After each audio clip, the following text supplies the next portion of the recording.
Hi, my name's Helen Wilson and I'm attempting to set up my YouTube, and I think I'm just going to use it for stuff about my MS. I heard Kerry a while ago talking about the CCSVI, and she really inspired me, and so I went to my doctor and took all these documents and said I want to have a CAT scan, and he sent me off to get an ultrasound.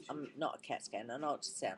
So he sent me off to get an ultrasound, and then he went on holidays, and then when he got back I took him in, and he said, I think we had to do a different one. And I said, oh yeah. He says, well, I'll put you onto a cardiologist and see what he can do. So I went to a cardiologist in on Anzac Highway, what's it called? The Ashford, I think it was. And I took all these documents into him to try and explain to him about the CCSVI and MS, and like gave him all these documents. He says, oh no, I don't need to read that. I says, well, can I get an ultrasound, a Doppler ultrasound? And he said, oh yeah, okay. He said, that's fine, you can go and do that now. And he had a guy in the next room, and I was in my wheelchair, and so he told me I just had to put my head back, and he did my jugulars, and then he says, oh, I reckon this would probably be better with um, an MRI.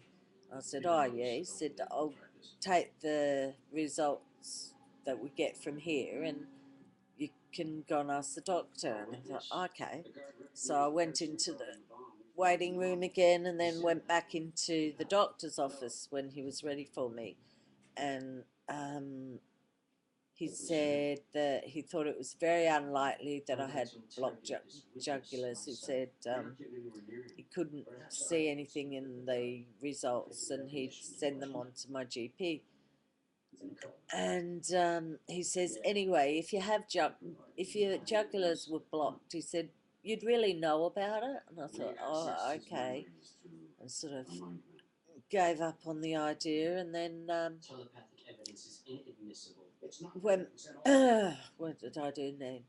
Then got back onto the internet, chatting and talking to people, and felt really depressed that, I didn't have blocked jugulars. So chatted to people, and then I caught up with Kerry. I'd watched a couple of her videos, and she suggested that I go to a radiologist in Melbourne. So I organised that, and my husband Scott, he phoned up, and then we had this appointment, and we went there on the 7th of April.